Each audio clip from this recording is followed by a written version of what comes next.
Bom dia, novamente bom dia para todos os nossos queridos irmãos, que você tenha uma semana abençoada, uma semana cheia da presença de Deus, da glória do Senhor. Bom dia para todos. Nós vamos, com certeza, viver intensamente essa semana. E o mais importante é que possamos viver o Evangelho do Reino de Deus.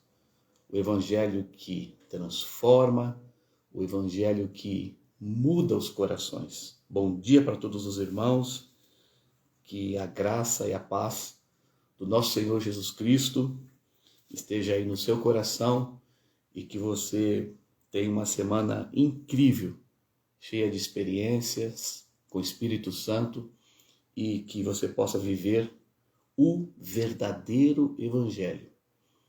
Porque aquilo que eu falei ontem no nosso culto, o mais importante não é o comportamento errado, o mais importante é você ter o ensino certo, porque se tiver o ensino errado, a gente vai ter dificuldade de mudar o nosso comportamento. Mas se nós tivermos o ensino do Evangelho correto, que é o Evangelho do Reino, Jesus disse assim, será pregado o Evangelho do Reino a todas as nações, e aí virá o fim. Nós somos pregadores desse Evangelho, e é esse Evangelho do poder de Deus que transforma as nossas vidas. Vamos para o nosso texto? Marcos capítulo 3, versículo 20. Então ele foi para casa. Não obstante, a multidão afluiu de novo, de tal modo que nem podia comer.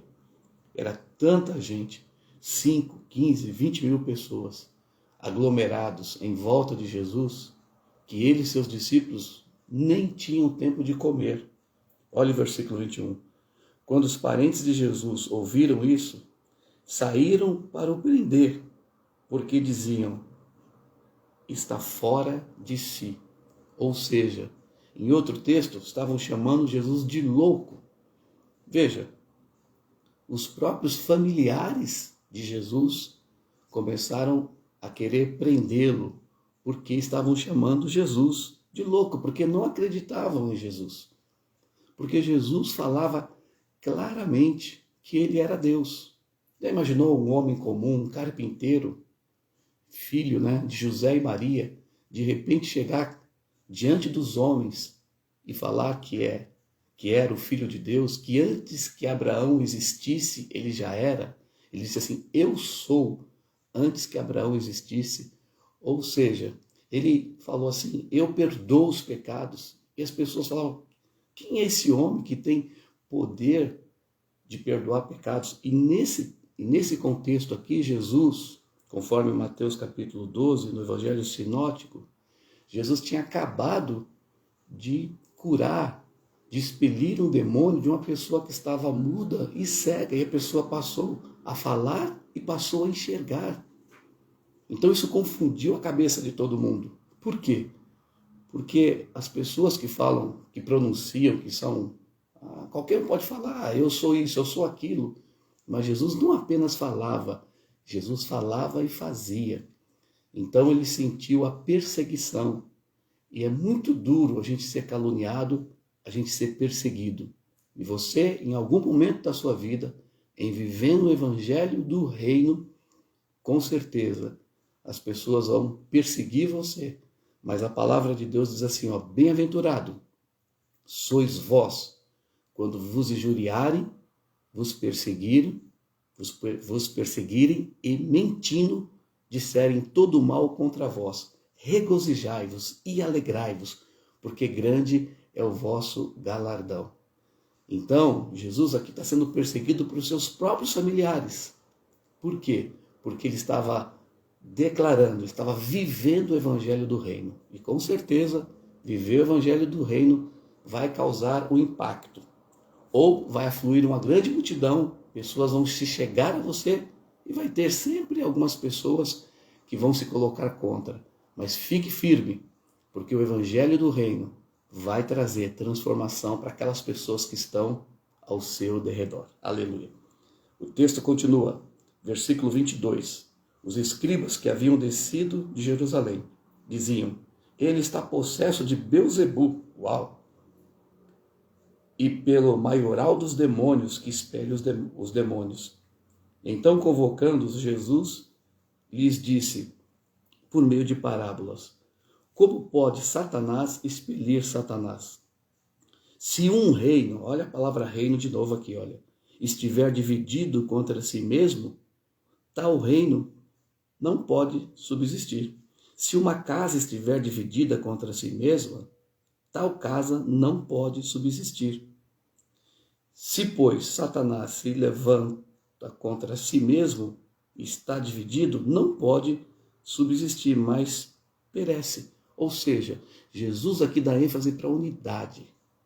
Jesus aqui dá ênfase, está dizendo que uma casa dividida não subsiste.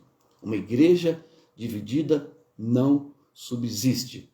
Uma família dividida não pode prevalecer. Por quê?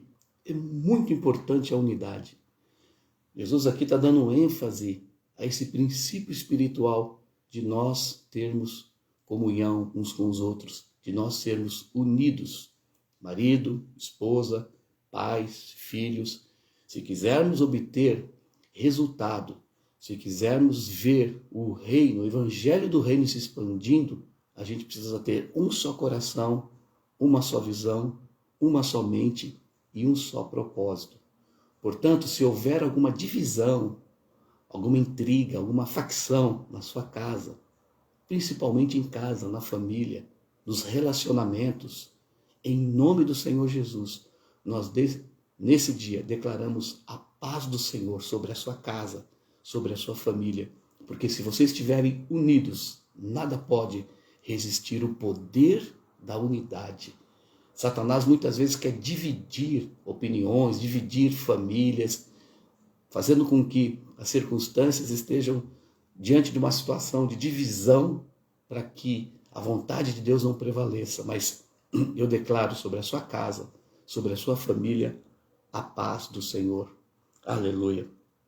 A Bíblia diz assim, no versículo 27, ninguém pode entrar na casa do valente para roubar-lhe os bens sem primeiro amarrá-lo, e só então lhe saqueará a casa. Em verdade vos digo que tudo será perdoado aos filhos dos homens, os pecados e as blasfêmias que proferirem. Mas aquele que blasfemar contra o Espírito Santo não tem perdão para sempre, visto que é réu de pecado eterno. Isto, porém, diziam, está possesso de um espírito imundo. Então aqui a gente vê Jesus declarando, não é, que se nós quisermos entrar na casa de uma pessoa e roubar-lhe os bens, tem que amarrar aquela pessoa que é a pessoa principal da casa, tem que amarrar o valente. E aqui é uma expressão do reino espiritual, que muitas vezes, muitas situações que nós enfrentamos na vida é uma situação espiritual. Porque a Bíblia diz o seguinte, não é contra sangue nem contra carne que nós lutamos, mas contra principados, contra a potestade no reino espiritual. Está escrito lá em Efésios, no capítulo 6, no versículo 10. Então, nós precisamos entender que primeiro precisamos orar. Primeiro precisamos amarrar toda situação contrária ao reino de Deus. E aí podemos saquear os bens, ou seja, aí podemos trazer essas pessoas.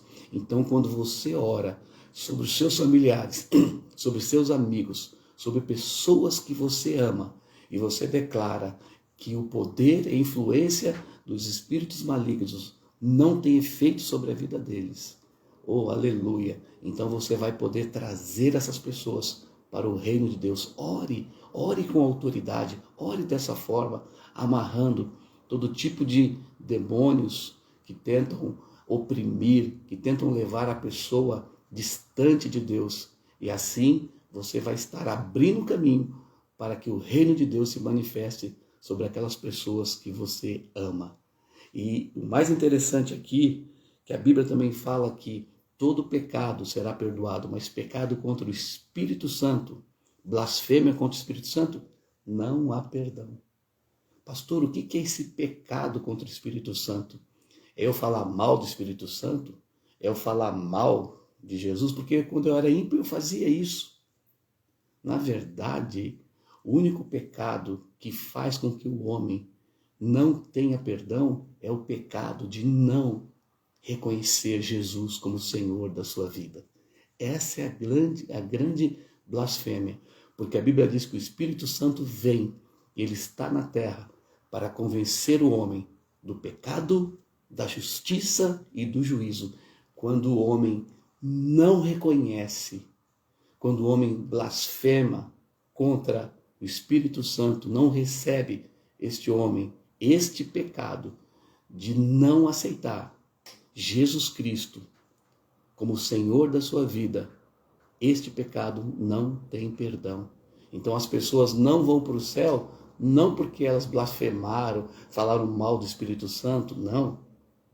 Mas não vão para o céu porque não aceitaram e não reconheceram, não recebem a salvação, porque não reconhecem Jesus como Senhor das suas vidas. Que Deus te abençoe neste dia tão maravilhoso. Eu espero que essa palavra tenha enchido o seu coração, que você não se preocupe, que você não se preocupe com as perseguições, que você amarre todo o espírito contrário, que você proclame a unidade da sua família e que você declare que Jesus Cristo é o Senhor da sua vida. Amém? Pai, nós abençoamos essa semana, abençoamos os filhos da luz, para que eles tenham um dia totalmente guardado, abençoado e protegido pelo Senhor. E que eles possam vencer todas as circunstâncias, todos os obstáculos, em o nome do Senhor Jesus. Amém. Amém. Irmão, vai à luta, que Deus te guarde e que Deus te dê uma semana de prosperidade. Até amanhã às 6 horas. Deus abençoe. Tchau.